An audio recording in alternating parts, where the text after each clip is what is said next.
Então, nessa ação penal 504.6512/94, depoimento do senhor Agenor Franklin Magalhães Medeiros. Excelência, tem uma questão de ordem. Qual seria? Depois que Vossa Excelência adiou o depoimento do ex-presidente Lula de 3 para 10 deste mês, começou a haver um movimento de pedidos de reinquirição e de colaborações informais. O portal UOL noticia hoje que o interrogando estaria num processo de colaboração informal. Então eu gostaria de perguntar ao Ministério Público se existe esse acordo informal ou se há alguma tratativa de delação premiada com o interrogando. Ministério Público esclarecer? Não há nenhum acordo informal do Ministério Público, seja com esse réu ou quaisquer dos outros já interrogados. O que há são negociações de acordo de colaboração com alguns executivos da empreiteira OAS. Como já foi afirmado, inclusive, na audiência em que foi inquirido Léo Pinheiro. Certo. É que eu gostaria de saber, quer dizer, se porque nós estamos na véspera do depoimento do ex-presidente, me parece que houve uma intensificação de movimentos nessa linha.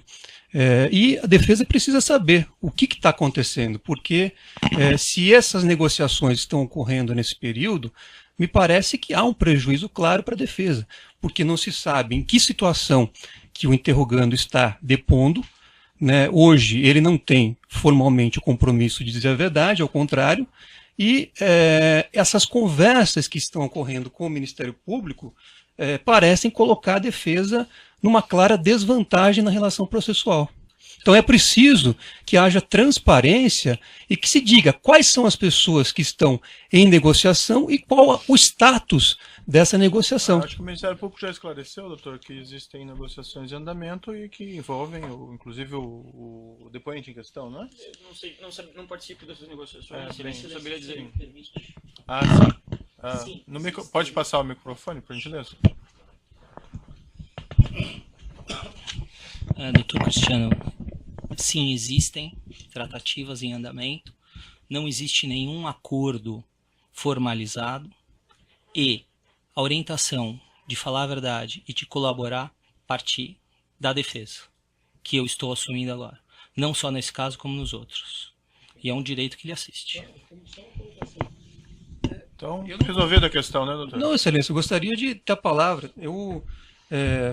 Frente à colocação, eu respeito o trabalho do eminente colega, mas o fato é que hoje a situação jurídica do interrogando lhe permite faltar com a verdade. Então a defesa precisa saber quais foram as conversas havidas com o Ministério Público, em que termos, o que se prometeu ou se está prometendo para a hipótese de uma delação premiada, para que não haja desvantagem. Quando for no momento da defesa, mas fazer a pergunta. É que fora a questão de perguntar ao interrogando, excelência, existe uma questão, o Ministério Público é parte nessa ação, é o órgão acusador. Então, o Ministério Público deveria informar, até por lealdade processual, o que está negociando, qual é a proposta que foi feita e mais, qual o status desse acordo de delação. Foi dito que está em andamento, doutor. Mas então, andamento se não está definido, então mas tá andamento definido. É muito vago, excelência. A defesa doutor, não pode ter... Está indeferido a sua questão de ordem. Mas o senhor pode permitir que eu conclua? Mas se as negociações estão em andamento, então me parece que não é possível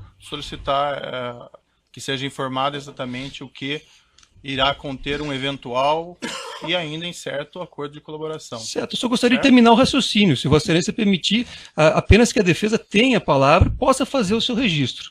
Já não fez? Então peço que seja rápido. Pois não, é que não basta, Excelência, o esclarecimento de que há tratativas. É preciso saber o que está sendo ofertado, qual a situação... Isso, o doutor já disse. Oi? O doutor já disse isso. Certo. E porque hoje, quer dizer, nós vemos na imprensa notícias dessa colaboração e a defesa não tem nada formalizado nos autos para poder escrutinar a legalidade dos atos que estão ocorrendo e a extensão dos prejuízos que estão sendo impostos à defesa. Tá bom, então fica registrado aí o protesto e, como disse, como existe, foi informado aqui uma negociação em andamento e uma orientação da própria defesa do acusado de falar a verdade, de colaborar, Não tem como não deixar de colher o depoimento. Mas ele está compromissado, Excelência? É isso que eu não estou entendendo. Ele só está compromissando o interrogando? Eu não fiz isso. Eu não fiz isso. Não, a questão está indeferida, doutor. Questão, Excelência. Pedido que Vossa Excelência proceda como fez da vez anterior, advertindo que, em que pese não ter compromisso, se imputar um crime que não seja verdadeiro a alguém, que pode responder por denunciação caluniosa, etc. Isso. O mesmo procedimento que Vossa Excelência Isso será fez feito. na audiência anterior. Então, perfeito. Então, fica indeferida a questão de ordem pedido a colocada. fazer, Vossa Excelência? Um pedido. Um requerimento. Diante dessa informação do Ministério Público de que efetivamente existe uma negociação de delação premiada com o interrogando, eu pediria que o ato fosse suspenso e o Ministério Público comunicasse se vai fechar ou não esse acordo para que a defesa possa aí exercer a sua função ciente de qual a situação jurídica do interrogando. Então eu pediria a suspensão do ato diante das razões expostas. O requerimento não tem base legal, doutor? Não existe nenhuma previsão de suspensão da ação penal com base nessa hipótese, então fica também indeferido. Bem, vamos aqui então. Senhor Agenor Franklin Magalhães Medeiros. O senhor foi acusado de um crime pelo Ministério Público Federal. Na condição de acusado, o senhor tem o direito ao silêncio. Se o senhor utilizar esse direito, pela nossa lei, isso não lhe traz nenhum prejuízo. Mas essa oportunidade também que o senhor tem de falar no processo, tudo que o senhor falar vai ser considerado para o julgamento. O senhor advogado mencionou que o senhor teria essa intenção de colaborar, mas de fato o senhor não tem nenhum acordo garantido celebrado com o Ministério Público. Então o senhor permanece com o direito ao silêncio. Agora, se for sua intenção de alguma maneira colaborar com a justiça, eu vou deixar claro para o senhor que o que interessa à justiça é apenas a verdade e nada além da verdade. E a mesma advertência que eu fiz ao senhor José Aldemário que esteve aqui, em que pese o senhor ter esse direito ao silêncio, ele não vai ao ponto de autorizar que o senhor, por exemplo, incrimine indevidamente alguém depondo como acusado, certo? Então nós temos tipos penais no Código Penal, denunciação caluniosa, que não estão abrangidos pelo direito ao silêncio, certo? O senhor prefere falar ou o senhor prefere ficar em silêncio? Eu vou falar, Excelência. Quero deixar claro que eu quero colaborar para esclarecer a verdade dos fatos que eu presenciei. Tá certo, senhor Quero Júnior. colaborar para esclarecer a verdade dos fatos que eu presenciei. Perfeito. Então eu vou lhe fazer umas perguntas e vou pedir para o senhor respondê-las, certo? Certo. Antes só de nós entrarmos aqui no objeto específico da ação penal, algumas questões mais gerais. O senhor trabalhou como diretor na construtora OS. Trabalhei.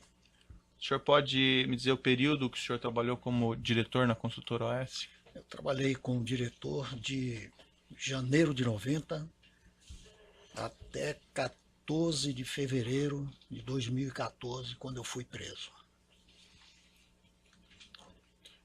O 14 de novembro, né? Janeiro de 90 até 14 de fevereiro de 2014, a data da minha prisão. Foi em novembro, só corrigir isso eu sei. 14 de novembro Novembro, isso. 2014. Estou lhe corrigindo isso. O senhor falou fevereiro, mas um lapso de memória. 14 de novembro. E o senhor tinha esse cargo de diretor? Era uma diretoria específica? Como é que era? Eu fui diretor de operações no Rio de Janeiro, chamada Base Leste, durante 3 anos, a partir de janeiro de 90 a dezembro de 92. Uhum. Depois passei a ser diretor administrativo e posteriormente operacional de uma empresa chamada Ultratec, que a OAS havia comprado, e eu permaneci nessa empresa durante 4 anos. Certo. Logo depois, voltei a ser gerente de contrato no Rio de Janeiro. Em 99, eu passei a ser diretor de obras privadas, aí a nível nacional. Uhum. Meados de 2003, passei a ser diretor da área de petróleo e gás da construtora OAS, onde permaneci até 13 de fevereiro de 2014, Nessa função de diretor, o senhor estava subordinado a quem dentro da empresa? Léo Nessa Pinheiro. última função de Léo diretor Pinheiro. na área de petróleo. Léo Pinheiro. No exercício dessa função de diretor da área de petróleo, o senhor teve contato com essas obras da OS no consórcio Compare, no consórcio Conest? Tive. O senhor é que representava a consultora OS nesses Quem consórcios? representava. O Ministério Público faz uma afirmação de que haviam ajustes de licitação, de resultados de licitação, entre diversas empreiteiras, inclusive que desses ajustes participaria a OS. O senhor confirma se isso acontecia ou não acontecia? Acontecia, Excelência, se o senhor me permitir, eu posso fazer um breve relato de como isso ocorreu. Certo. Existia um grupo de empresas, 9 empresas, que dominavam as concorrências da Petrobras no que diz respeito às obras industriais. Quando eu falo em obras industriais, são as obras na área de refino. Um grupo de 9 empresas. Essas 9 empresas direcionavam as cartas convites em cumplicidade com alguns agentes da Petrobras, os diretores da área de abastecimento e da área de serviço. E nós estávamos fazendo um esforço muito grande para participarmos dessas concorrências. Já haviam se passado 3 anos onde nós não éramos convidados para esse tipo de concorrência. Foi aí que nós fizemos uma ação, através de Léo. Ele me cobrava para viabilizar a diretoria que não tinha nenhuma obra nessa área industrial. E, ao mesmo tempo, nós comentávamos que estávamos tendo dificuldades por conta desse domínio dessas 9 empresas no que diz respeito a essas concorrências. Léo fez uma ação junto ao governo federal, porque ele tinha a competência para isso, não era a minha competência para isso, pelas relações que ele tinha com o governo federal. E, a partir daí, nós fomos convidados, em 2006, o último trimestre de 2006, nós fomos convidados para a carteira de gasolina da Repar. E nos associamos a uma empresa que não fazia parte desse grupo de 9 empresas. Nos associamos à Etesco, num consórcio onde nós tínhamos 70%, a Etesco 30%. A Etesco era uma empresa tradicional, de boa reputação na Petrobras. Então, nos associamos a essa empresa e começamos a fazer nossa proposta. Quando o mercado soube, esse mercado de 9 empresas, soube que nós estávamos realmente orçando, o que eles sabiam? Porque os fornecedores sabiam que nós estávamos fazendo cotação e é comum as empreiteiras saberem quem está orçando firmemente porque fazem cotações com esses fornecedores. A partir daí, eles sentiram que nós poderíamos incomodá-los. Foi aí que Léo teve um contato com Ricardo Pessoa e falou, olha, nós vamos participar dessa concorrência. Eles se sentiram ameaçados. O fato é, nós estávamos, eu me lembro bem desse fato, porque foi um fato muito marcante, nós estávamos numa reunião de comitê executivo que nós tínhamos mensalmente na OAS, por volta de 21 a 22 horas. O senhor Ricardo Pessoa ligou para Léo, dizendo, olha, vamos marcar um encontro, hoje, agora, eu estava presente, Léo falou, vamos lá. Nós fomos num jantar, num restaurante chamado Bar des Artes, no Itaim, São Paulo. Esse restaurante era muito conhecido na época. Nós já chegamos por volta das 22 horas. Esse restaurante hoje tem um prédio no local onde era esse restaurante, mas muito conhecido, Bar des Artes, no Itaim. Lá encontramos com Ricardo, Márcio Faria, e aí eles nos fizeram uma proposta de participarmos com eles no consórcio. Essa discussão durou aí umas 2, 3 horas, porque eu sei que nós fomos os últimos a sair desse jantar, nesse restaurante. Por isso que o fato é marcante. A partir daí, eles nos ofereceram 24% do consórcio, onde a Odebrecht teria 51%, a UTC 25%, nós ficamos com 24.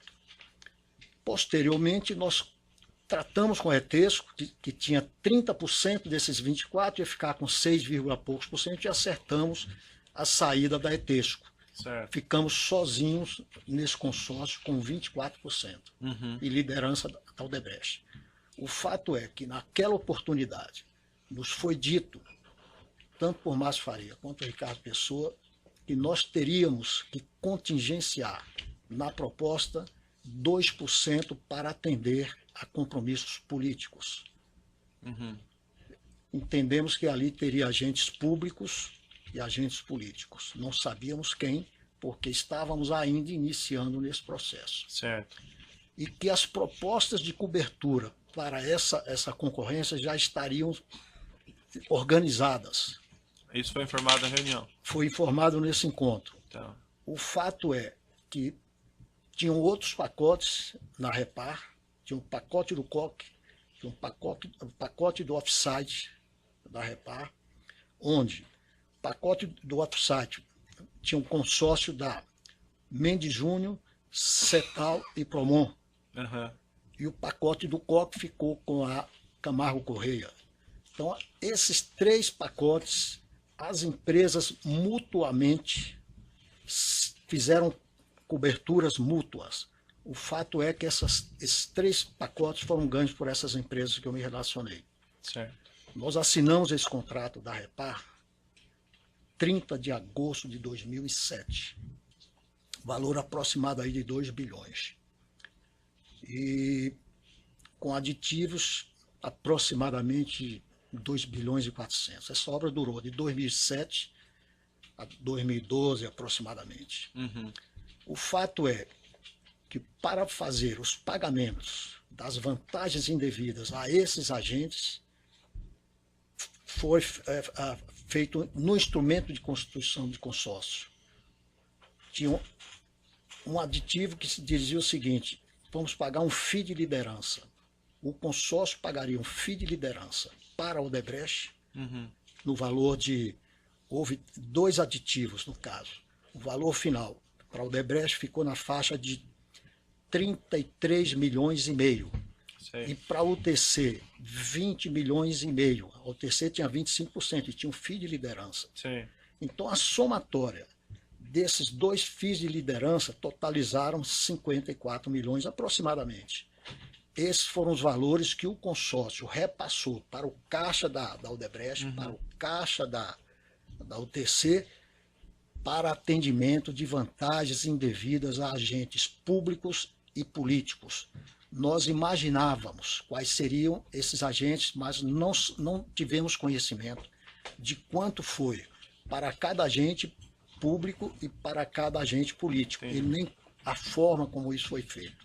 Fazer uma indagação. Só um resumo, Sim. e estou aberto aí a qualquer O senhor esclarecimento. mencionou que o senhor Léo Pinheiro teria feito uma ação junto ao governo federal para Exatamente. que a OAS fosse convidada. O senhor Exatamente. pode esclarecer que ação foi essa? Olha, essa ação, Léo tinha uma ligação forte com o partido que governava o país na época, 2005, 2006, né, que era o PT, e ele tinha, eu diria que um ativo político diferenciado com esse partido. Mas o senhor sabe o que ele fez exatamente, não? O que ele fez foi pedir, porque estava tendo um bloqueio, Tá. para que nós não fôssemos convidados, embora nós já tivéssemos um cadastro na Petrobras, já tínhamos o CRCC, já éramos cadastrados, só que essas empresas, elas direcionavam. Não, entendi, mas assim, o senhor sabe com quem que ele falou, por exemplo? O agente com quem ele falou. O senhor não souber, o senhor Não não sabe, sei, eu não se lembra. Excelência, eu não sei. Eu só sei que Léo tinha uma forte ligação, eu diria uma ligação estreita com o ex-presidente Lula, que isso remonta dos tempos de sindicato. Então era uma relação muito forte. E todos nós, na empresa, sabemos dessa relação forte. Agora, ele deve ter procurado certamente os cardeais do partido. Né? Não sei quem foram. Ele não me falou. Ele não me falou. Seguindo em frente, o pelo que eu entendi, o senhor está falando aí da obra Reparo, aquilo que virou o consórcio Compar, é isso? Compar. Tá. Eu quero também registrar que nós não tratamos, não oferecemos nada de vantagens indevidas para qualquer agente público ou político, até porque nós estávamos iniciando naquele momento. Não é uma defesa, mas é um registro. E seguindo em frente, a OAS começou a participar em outras licitações desses ajustes? Aí com o as que outras acontece? empresas? Esse grupo de 9 empresas, a partir desse momento, passou a ser 10. Sei. A inclusão da OAS. E a partir daí, logo em seguida, veio um grupo de 16 empresas. Por que esse grupo aumentou tanto? Pelo volume de investimentos que a Petrobras tinha no seu planejamento estratégico para investir na área de refino. As refinarias brasileiras estavam há mais de 20 anos sem investimentos. Então, em função disso, houve um fluxo, uma demanda muito grande de obras, e esse clube, que era de 10 empresas, era 9, passou a 10, então 16. E o senhor passou a participar, ou alguém da OAS passou a participar desses acertos em licitação em outros contratos? Olha, nós tivemos, eu participei de alguns ajustes, e teve um colega meu também que dava sequência a esses ajustes. Eu me lembro que logo em seguida teve um grande pacote de obras tanto no Compeg quanto na Renest. Certo. E se quisermos já mudar para a Renest, se o senhor me permitir, para poder completar a minha descrição, isso foi em 2007, né? Em 2008, em algumas reuniões desse grupo de empresas, de 16 empresas, eu me lembro que eu tive uma conversa prévia com Márcio Faria, no sentido de que nós nos habilitássemos para irmos juntos, nós e a Odebrecht, em alguns pacotes a ser definido na Renest, que estaria mais distante. Sim. E assim decidimos que se tivesse algum pacote na Renest, nós iríamos juntos. Por que definimos com a Odebrecht? Porque, na verdade, existia naquela oportunidade uma afinidade empresarial e até de pessoas também, né? Certo. Houve ajustes nessas licitações do Enest? Houve ajustes. Nesse do ajuste que eu estou dizendo de empresas combinarem resultado de licitação, não combinado. Desconsorciarem. Eu me lembro que dos 3 pacotes que foram simultaneamente lançados, nós escolhemos os pacotes da UDA, HDTs e o GH. Foram 2 contratos. A Camargo Correia optou pelo COC, e a Queiroz Galvão e ESA optaram pelos offsites, as tubovias. E esses 3 grupos também fizemos coberturas mútuas no sentido de burlar a licitação. E assim foi feito, essas empresas assinaram os contratos. O senhor mencionou que houve essa informação no consórcio Compar, de valores que seriam contingenciados para pagamento de propinas a agentes públicos. Houve também nos demais contratos? Houve. Havia uma regra mais ou menos fixa em relação a esses pagamentos? Eu diria que não é uma regra fixa. Dependia, por exemplo, esses 2 contratos são contratos de valores maiores. Então, o valor contingenciado foi em torno de 2% nos 2 contratos. Do Renest, o senhor está falando agora? Renest, 2% também ficou contingenciado. Tá. E em relação a esse contrato, o senhor já tinha mais informação a respeito de como isso era, para quem eram os destinatários, como era dividido?